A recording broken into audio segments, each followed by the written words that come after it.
South Sudanese-born Dr. Emmanuel Taban lays bare his extraordinary life story in a book that he wrote with Andrew Crofts titled The Boy Who Never Gave Up, a refugee's epic journey to triumph. In the book, he details how he went from being born in a tiny village in South Sudan to becoming one of South Africa's leading pulmonologists. Dr. Taban joins us now this morning to give us a glimpse of his journey to glory. Dr. Taban, a very good morning to you. Thanks for joining us. Welcome to Morning Live. Thank you very much, and thank you for having me, and thank you for the listeners out there and the viewers. It's always good to have you on the show this morning. Now, this book has no doubt, and it has to be one of the most heartfelt, one of the most moving and inspirational autobiographical books I've ever read, Dr. Taban. Just tell us why you felt the need to open yourself up and share your journey and your story through this book. I think my story is one of the stories that probably many Africans have been living like what I've gone through for generations. But I think the problem with us is that we never put our life story out there. Every children probably knew that in life, maybe we just one day get up and become who we are. But it really that behind every success, there's a lot of hardship that accompany it. So the book is really, for me, it's about purpose. And it's about really, I wanted Africans, so when they read my story, post-COVID-19, they need to be able to approach their life differently. And I just wanted people out there to know that there's nothing special about success. It's all about hard work and having purpose in life. Yes, indeed. And just briefly take us back and paint a picture of how your life was before you fled the war-torn Sudan in the 1990s and as a teenage boy.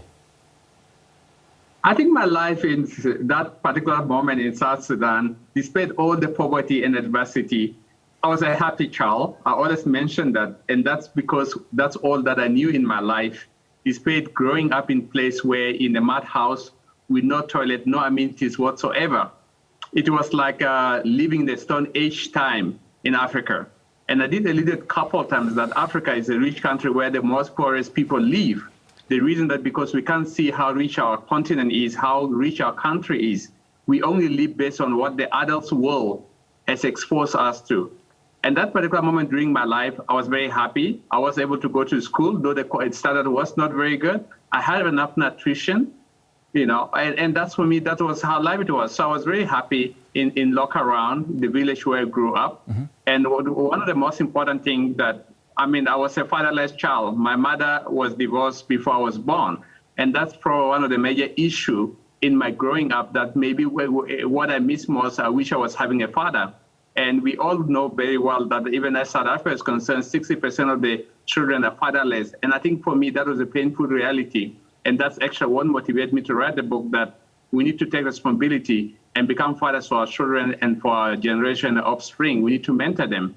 And that's for me, that's my biggest, what drives me actually to write the book. And you've had a not so easy, but I would say interesting journey of how you eventually ended up in South Africa after your escape. Just take us through this journey where you had to go through several African countries that led you here.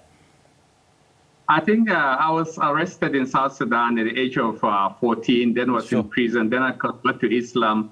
Then I found myself in the eastern side of South Sudan, and that's when I was trying to escape. That's when I found myself in Eritrea. And for the last 18 months, I ended living as a street child in different cities like Eritrea, Asmara, Ethiopia, Kenya, Uganda. And I was quite put in prisons, in few countries like in Kenya and Asmara, because I didn't have other documents or identification. So I was basically walking on the street like, like floating piece of paper with no identification. And that was how my life was. And I think I suffered a lot greatly within the hands of Africa in Africa because I didn't have documents. And that was a misery that I went through until I arrived in South Africa. And thanks to South Africans, that's when my life actually started. And thank you for that. And you were like a floating piece of paper on the streets back then, and now you have arrived in Johannesburg and you are on a quest to start afresh by going to school with the determination of working hard and eventually becoming a doctor. Take us through what happened from there.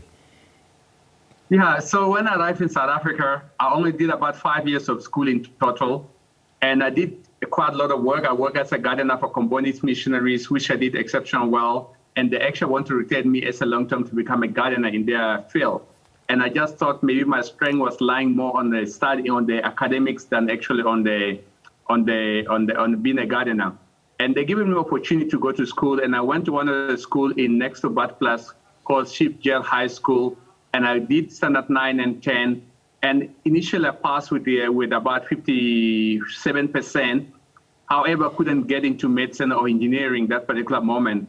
And I have to go to JP High School to try to improve my marks. And that was, for me, it was one of the inspiring stories, because when I went to JP High School, I met one of the deputy headmaster, Mr. Rose.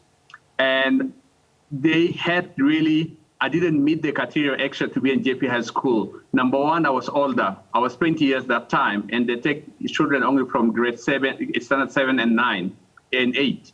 And second thing, I was a foreigner. And thirdly, I didn't have money. Fourthly, I had already done matric, so they don't take people to improve their marks.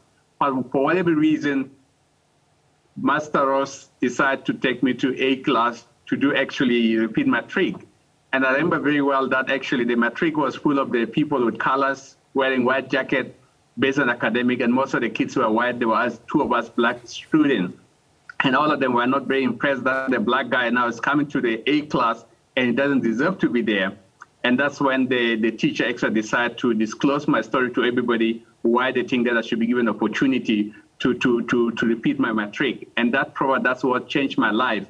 And what I want to allude to the fact that, you know what, the class that I was in Chief Jail, there were about 25 of us who were in the class finished matric. And said really that 3 of us actually probably managed to get a bachelor's degree.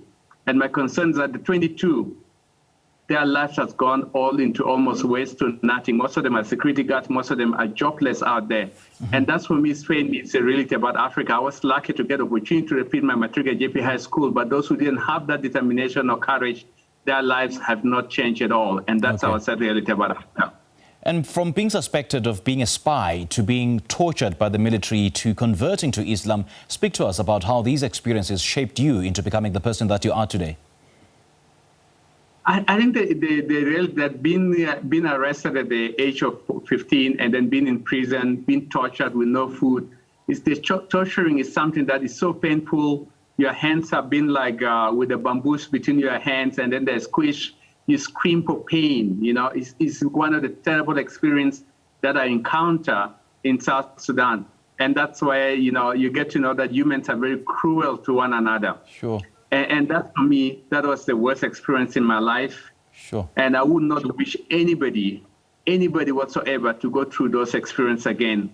And I think after today, probably in South Sudan, there's still such people that are going through exactly the same kind of torture in South Sudan. I mean, knowing what South Sudan government is, and also the senseless war that has been waged between the 2 vice president and president. I mean, I'm very sure that there are a lot of children being tortured in the same way. And that, for me, is very sad. And we shouldn't be living like this in 20th century. And you've been hailed as the man who may have the answer to saving seriously infected COVID-19 patients with therapeutic bronchoscopies. Now, speak to us about this and how it's been like, you know, being on the front line of this pandemic. I think COVID-19 for me, it's a virus that's very deadly. And all of us, when COVID-19 came, we didn't know much about COVID-19 at that particular moment. And we needed to do something. And I think for me that whether you are in Africa, Europe, or in China, we didn't know much about the COVID-19 at all. And I think for me, I needed to do something because I'm a pulmonologist. I know that most of the sick patients with COVID-19 will end up in my front. And that's when I actually decided to perform the therapeutic bronchoscopy to save those lives. And I mean, therapeutic bronchoscopy, now there's a lot of evidence that has come out saying that it's actually very safe to perform if it's done in the right context, at the right setting. And for me, after now, we have saved a lot of lives. I'm very grateful about that. And a lot of colleagues around South Africa who are also doing bronchoscopy, including even one of my friends in Rustenburg, Dr. Lebokang Kineope, who are also doing bronchoscopy. So I'm very glad about that. At least we could be able to contribute in the management of patients with severe COVID-19 pneumonia. Interesting journey, isn't it? I mean, what has your journey taught you about meeting strangers and experiencing cultural differences and humility, Dr. Taban? I think my journey has taught me a few things. One is that your color might not play a big role in your success. Second thing, that if you are passionate, you are determined and consistent in what you do, chances are good that you will succeed in life. Chance of failing are less. And thirdly, you need to make your own clear judgment about how you need to have a purpose in life. And how you decide how you proceed in life depend on your purpose and depend on your determination. And that's for me the most important thing. Dr. Taban, great chatting to you, man. I mean, you and this book an epitome of the saying that your past and where you come from doesn't determine your future and your outcome. Thank you so much for joining us, Dr. Taban. Thank you very much, and thank you for having me this morning. It's a pleasure. Now, speaking to us about his incredible life story as it tells it in his autobiography he wrote with Andrew Crofts, titled The Boy Who Never Gave Up, a refugee's epic journey to triumph. That was Dr. Emmanuel Taban.